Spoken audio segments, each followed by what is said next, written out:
Hey guys, welcome to another one of my videos. I'm Stu. We're going to be testing the Kia Niro-EV on a 70 mile an hour motorway range test. And not only is this a range test, we shall also be charging the car beforehand and going through the cabin as we charge. Hey guys, welcome to another video, and today we're in the Kia Niro-EV. So as you can see, we are at 14% battery at the moment, so we're going to head to a charger and do it. So first issue already, this side of the charger is out of service, so we're just going to turn around and go nose in on the other side. And there we go. Right, let's go and plug in.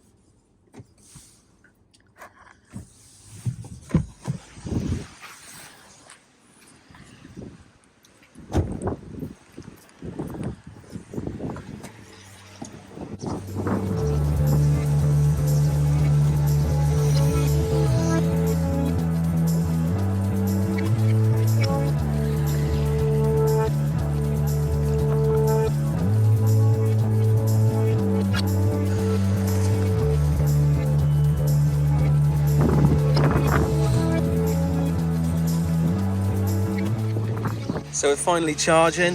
Let's see what kind of speeds we get. Now this is a 75 kilowatt charger. The car has been in the cold for a few days. That's ramping up quickly.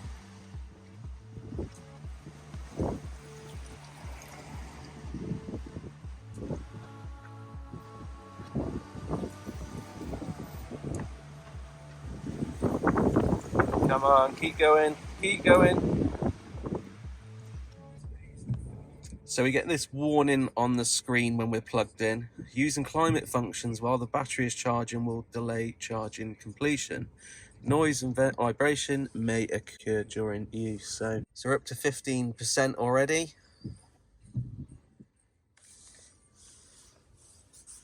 So we're currently DC charging the Kia Niro-EV. We're only pulling 46 kilowatts, which I was hoping for a bit more than that. Certainly not obviously at its peak because it is a cold pack. So we're looking to get to at least 80% before we start the range test. And although I'd prefer to have 100% pack today for the range test, we are limited on time. So I'm going to see what we can do at 80% and then we can do the maths to make up the difference. If we go into here, we can adjust the slider. So we're going to take that to 80%. And then recalculate the figures. So 30 minutes left of charging, and it's suggesting that we're going to have roughly 196 miles on the GOM, and that should be more than enough to do our range test today and get some good figures. So while we're waiting for the vehicle to charge, let's have a look at some of the features. This Kia Niro-EV, this is the spec 2. There's a number 3 and number 4 spec as well. This one comes with a smaller LCD screen here, and then we've got a larger panel on the right hand side here.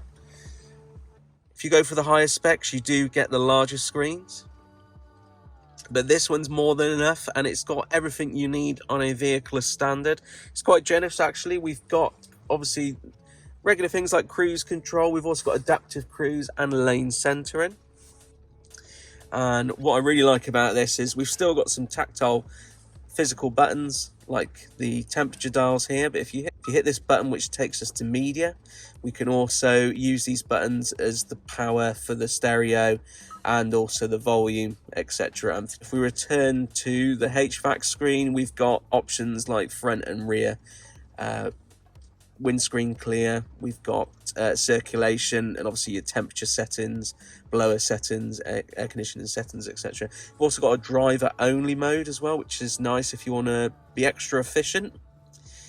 And it's a really nice setup. The buttons respond really well, no lag in them at all, very reassuring. And then we've also got some charging ports as well. We've got the 12-volt socket. We've got the USB-A, which I've currently got the camera plugged into, and a USB-C as well.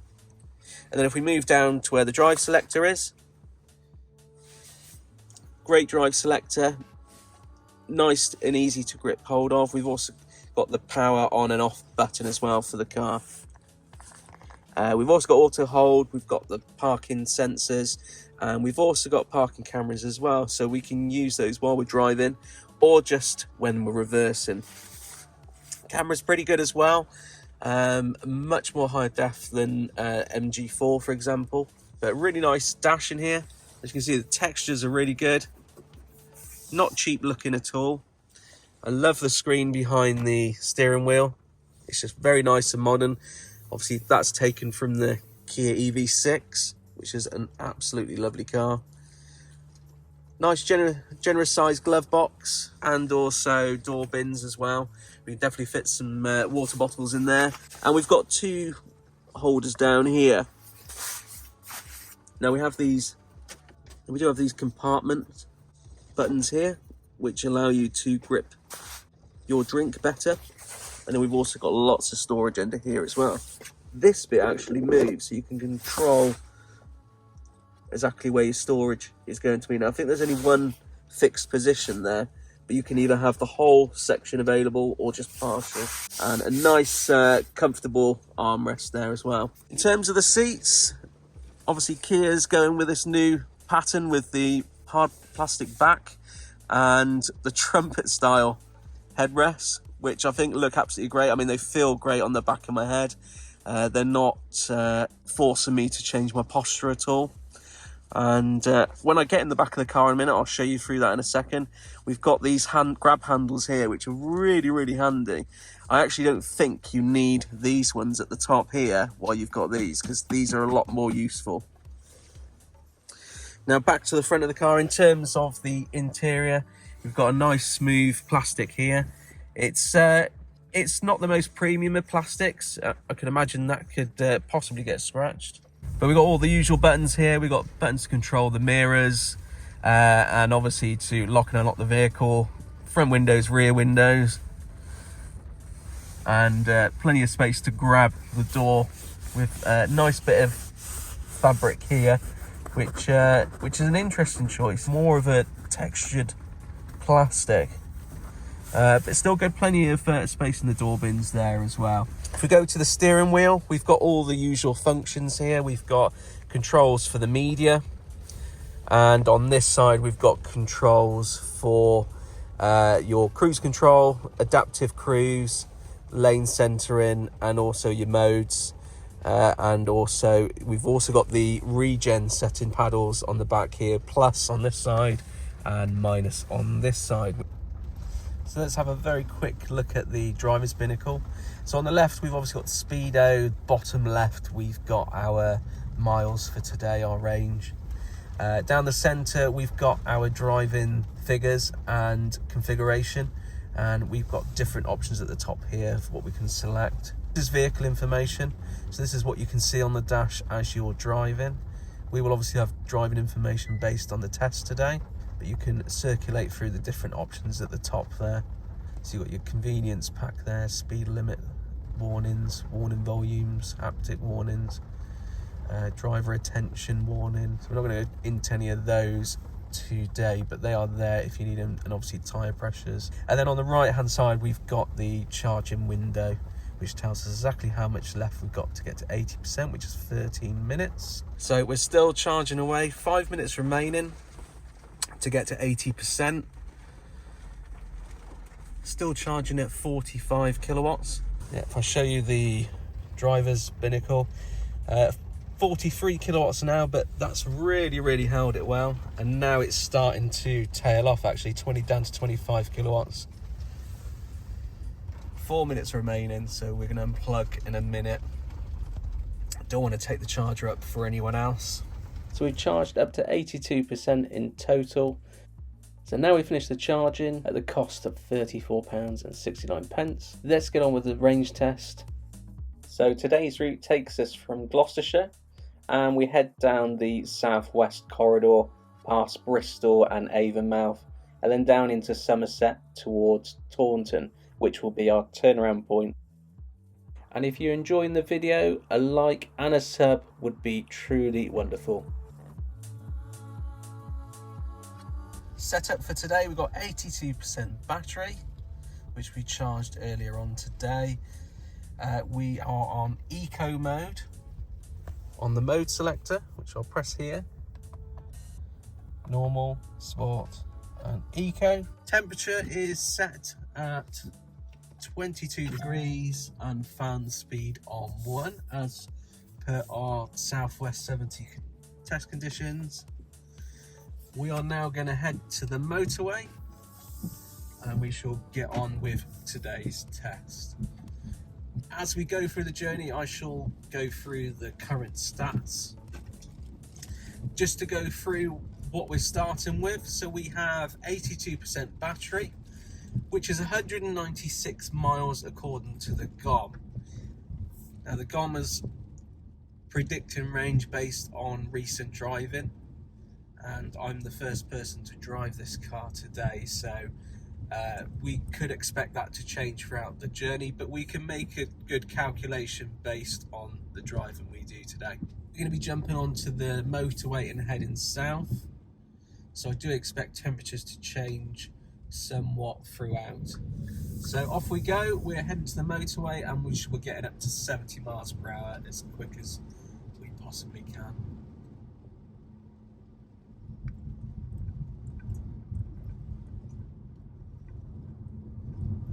So during today's test, I'll also take you through how I'm finding the vehicle, if there's any quirks, anything I dislike, anything I do like about it. Obviously, our consumption for today. These South Korean cars do manage to produce some wizardry when it comes to efficiency. It's raining today, the surfaces are wet, it's windy as well, and we are already showing nearly 4 miles per kilowatt hour, which is absolutely brilliant. Not even my MG4 will achieve that in these conditions. But a couple of things to note about the car: this is a front wheel drive vehicle, and that does mean there's less friction, and that's why you do find some EVs incredibly more efficient than rear wheel drive ones. But so far so good. The handling's really great in here, fairly light steering, which is going to be great for most people. The car does feel heavier than say an MG4, but it's probably about on par with an ID3. But it does feel very planted, it's going over the bumps nicely. Now this car comes with adaptive regen, which I can change with the paddles behind the steering wheel, so in the same way you would have with a sports car to change gears, we can change the regen with these paddles. So at the moment I've got it switched to max, because while we're stopping and starting we can try and use the brakes less and get more energy back into the battery where we can. On the motorway I shall probably put it on the least resistant selection.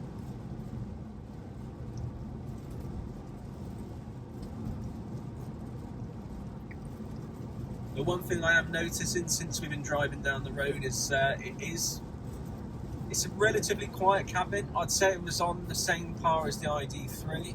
The only difference between this and the ID3 is the ID3 has lots of glass on it, and that does really affect the acoustics, but I'd say it's equally as noisy in here. And we do have single pane glass in this vehicle, so there's no extra sound insulation. It is based on the petrol and hybrid equivalent. So here's our turn-in. We're going to jump onto the M5. We're going to head south, down the southwest corridor.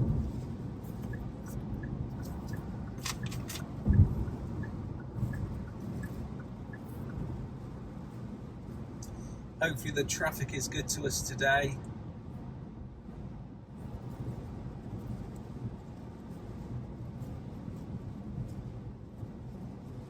So I'm going to leave it to the last minute to take my foot off the accelerator just to test the regen. It's really good, it's quite aggressive. And it does bring you to a stop, that's really good.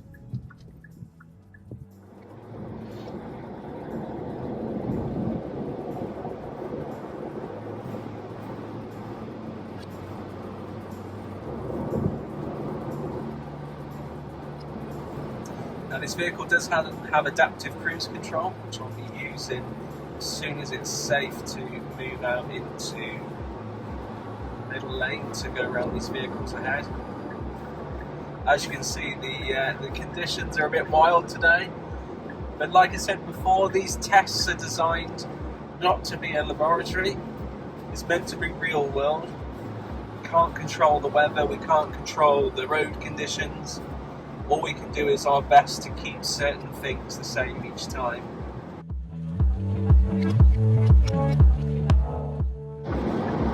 There we go. So cruise is locked in at 70. It's adaptive, so if anyone does slow down in front, we can slow down with them if need be. Safety first. I've also got lane assist switch on, so it's actually locked us in the middle of the lane. So it's really interesting to see what this is like. I've tested it in quite a few EVs now. By far the best is the Tesla Model 3 or Model Y. I think this is going to be a great test today. You know, this car's incredibly efficient.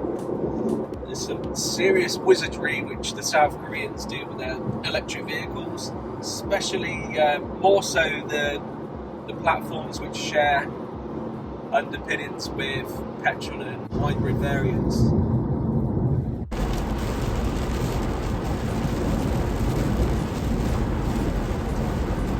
So we've reached 75% of the battery. So we've been travelling for 16 miles, total of 19 minutes. We're outside, it's still 10 degrees Celsius. As you can see, weather conditions are crazy. We're doing our utmost best to retain 70 miles per hour. But I think this car's doing really, really well. 10 degrees, 3.2 miles per kilowatt hour. In these conditions is exceptionally good. Now I will say the cabin it's definitely a bit noisier than I hoped. The acoustics aren't quite as good as, say, the MG4.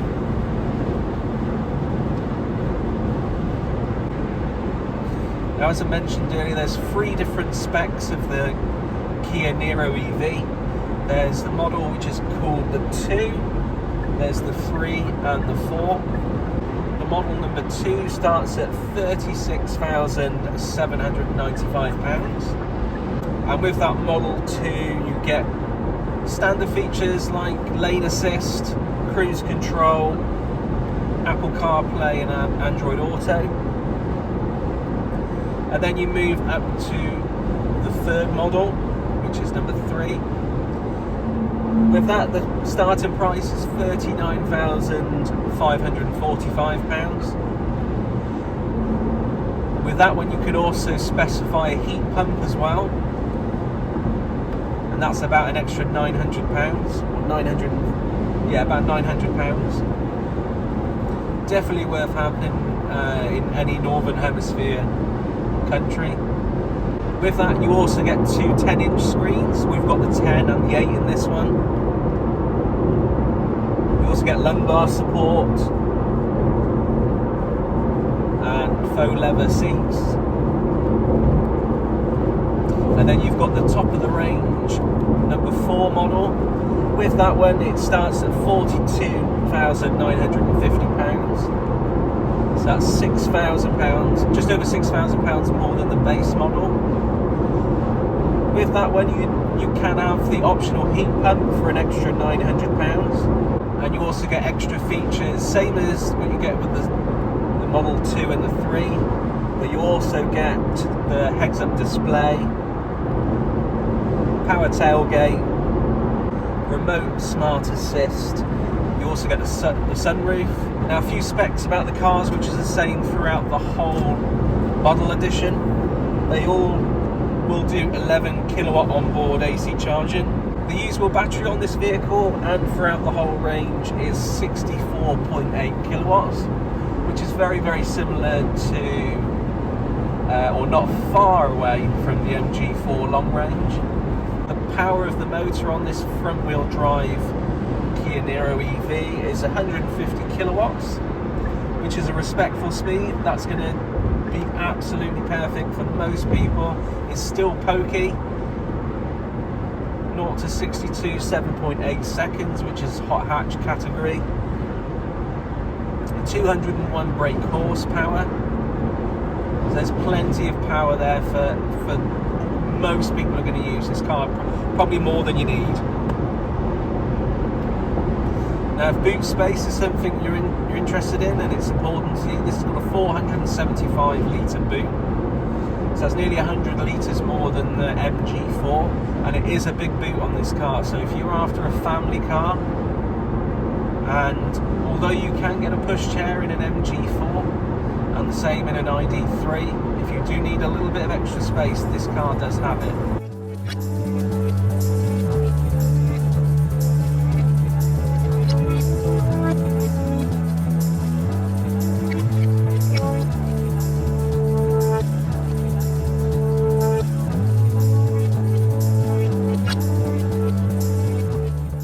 Weather's calming down a bit now, there's not as much traffic. That should help our efficiency. And speaking of efficiency, let's have a look to see how we are doing. So we've just passed the 40-mile mark. We've been driving for 42 minutes. Temperature is 11 degrees C. Current consumption is 3 miles per kilowatt hour. So that's more where I think this car should be in terms of motorway speeds and efficiency.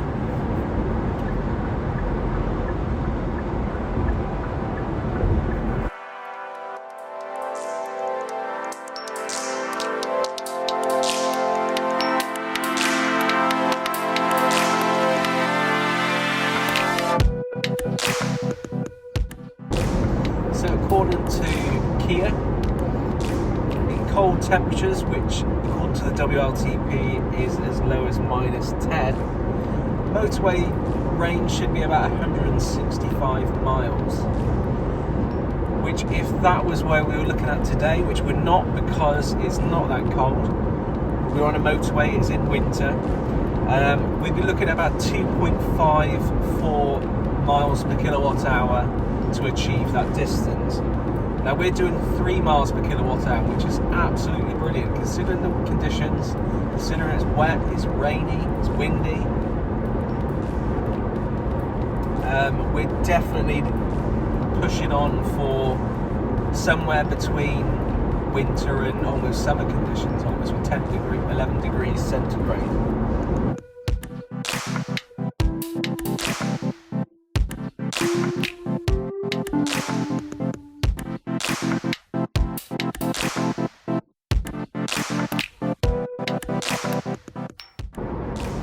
Now, unfortunately, we do have an accident up ahead, to the point where it's actually closed 2 junctions of the motorway.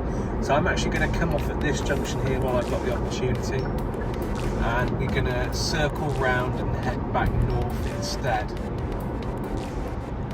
And I know we can head back north past our starting position and then return back on ourselves and achieve the same kind of test conditions. So we'll treat this as a turnaround point for today.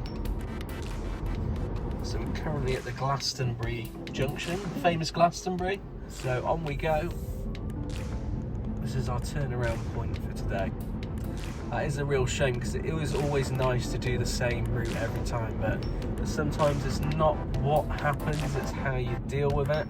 And to continue the test, we can still pull very relevant and important data from today. We can still have this identical figures to the regular trip we take. Okay, so we're joining back up with the M5. As you can see, the volume of traffic which is coming through because of that accident. This should loosen up and disappear very quickly because I could see it coming the other way, and it was only temporary just at this junction of this volume. So this should disperse quickly and we should be back up to almost 70 miles per hour quickly. So we only slowed down for a very, very short while there. Now that does mean that we've gone up to 3.1 miles per kilowatt hour now. So that's helped the average consumption.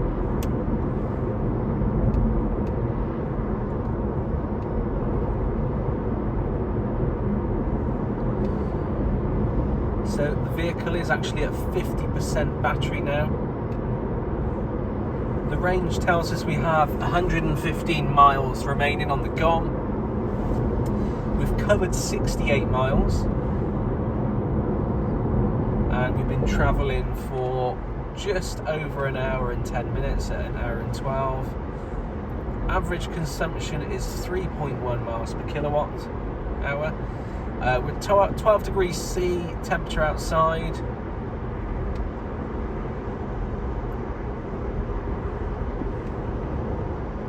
As expected, this car has proven incredibly efficient.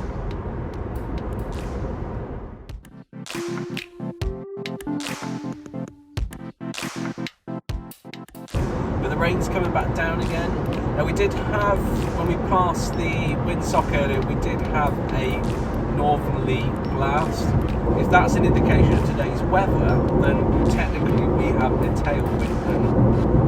But we shall see.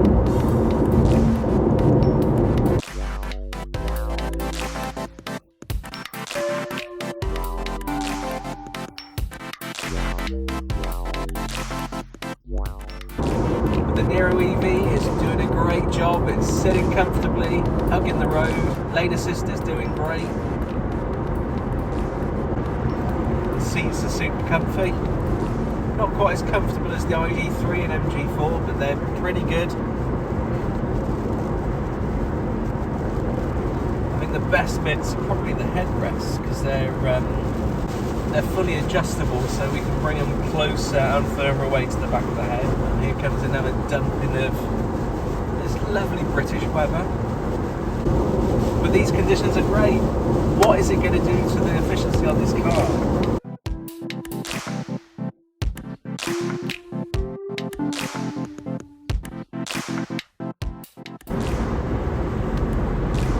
Okay, so we are powering along at 70 miles per hour up the northern side of the M5 in the southwest corridor. We currently just dropped below 45% battery, and we're averaging 3.3 miles per kilowatt hour, which is unbelievable for these conditions.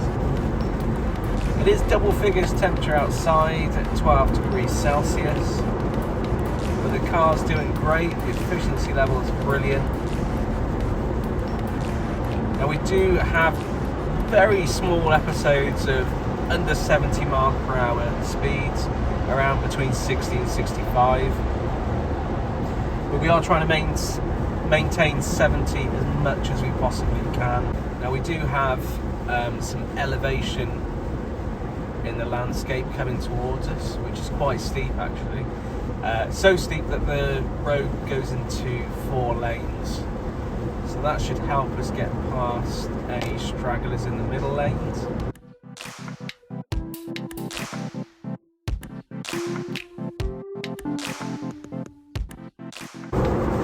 Oh my gosh, look at this weather.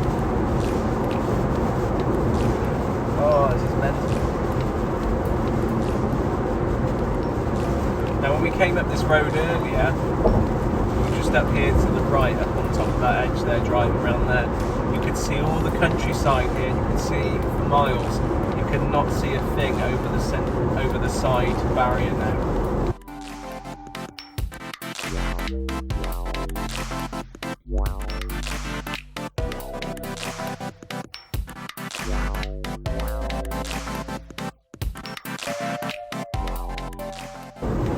Weather's pants. Not great at all, but this is what real world conditions look like. We want to keep this relative to the consumer.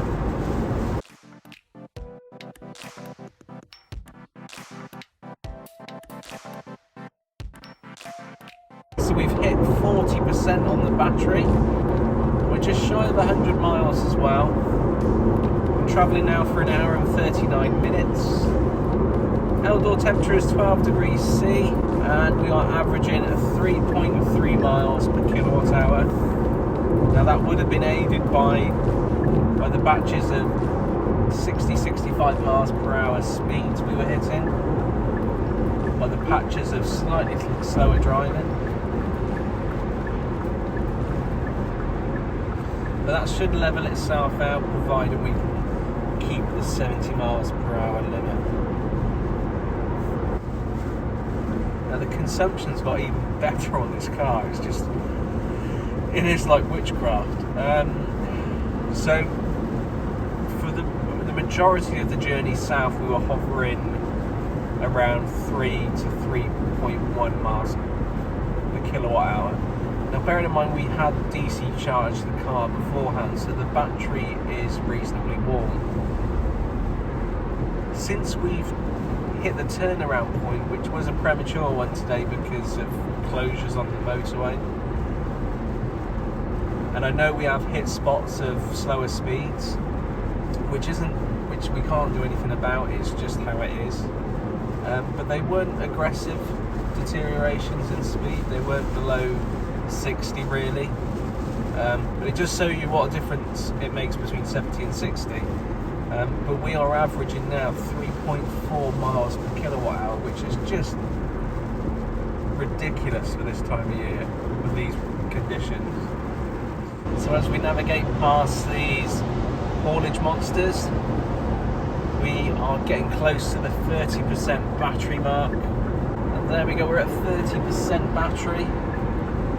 The car's telling us we've got 67 miles left on the GOM. Current consumption is 3.4 miles per kilowatt hour, which is just bonkers. 12 degrees C outside, that's C for centigrade. We've done nearly 120 miles. And we've been in the car now for 2. Now we will keep heading north on the M5. We will pass our starting point and we will continue going north until we get to a suitable place to make the turn round and return back to the starting. But so far so good. The efficiencies are just bonkers on this car, I can't believe it. So we're at the 25% battery mark. So currently we are averaging 3.4 miles per kilowatt hour, which is just incredible at 12 degrees C outside. As you can see, it's raining, it's windy. We've completed 130 miles in total, and we have 54 miles left on the GOM. Incredible efficiencies from this Niro-EV. I know that these front-wheel drive electric cars are a bit more efficient, but this is incredible efficiency.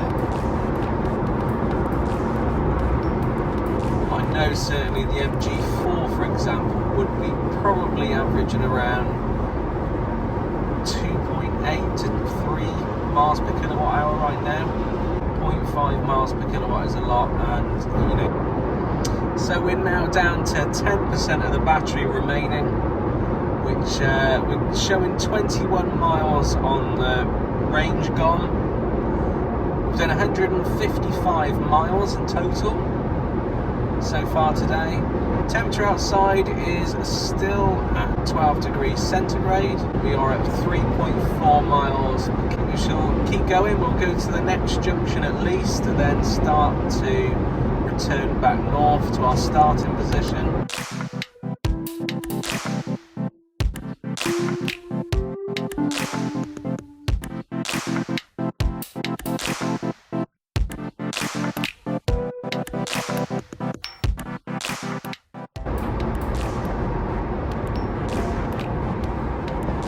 So like most EVs, the top end of the battery and the bottom end, even with 4 or 5% at the top or 4 or 5% at the bottom of your indicated battery, there's not a lot of energy left in those numbers. So we're going to come off here because we've got 11 miles remaining, but we've got some 60 and 70 mile an hour roads coming up ahead.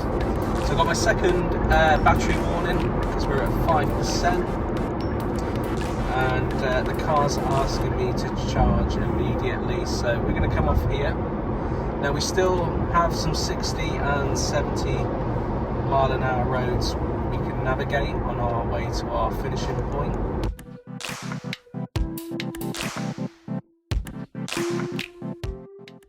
So at 5%, we've got 10 miles left on the predicted range left. We've done 162 miles in 2 hours and 39 minutes at an average 3.4 miles per kilowatt hour. There's some incredible numbers there.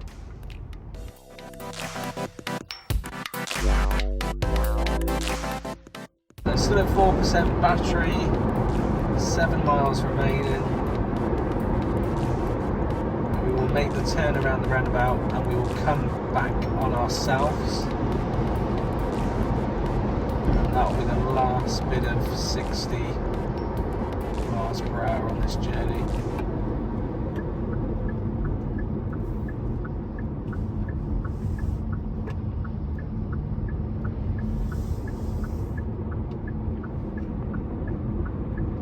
There's still plenty of power in the car. There's definitely no shortage there. There's no reduction, which is great to see. That's normally the first telltale signs when you know you're getting close to that depletion level, when you have a loss of power. So we're now down to 3% and at 6 miles remaining. Still 3.4 miles per kilowatt hour. We've done 164.5 miles. But do remember, we did start at 83% of the battery, so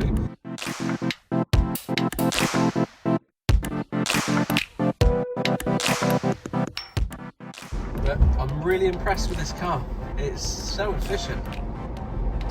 Well, efficient on the face of it. I will dive into the data we've taken from the journey today,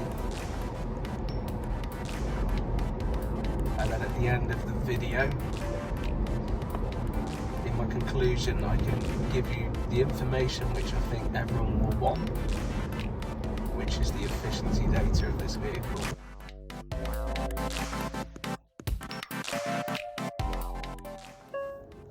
And there we are.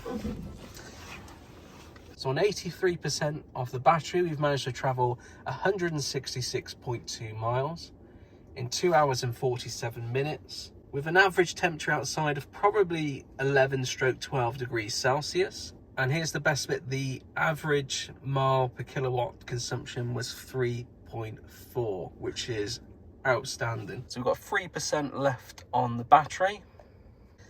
And if we go to the driver's binnacle, you can see here 5 miles remaining, 166.2 miles, 2 hours 48 minutes, and 3.4 miles per kilowatt average consumption.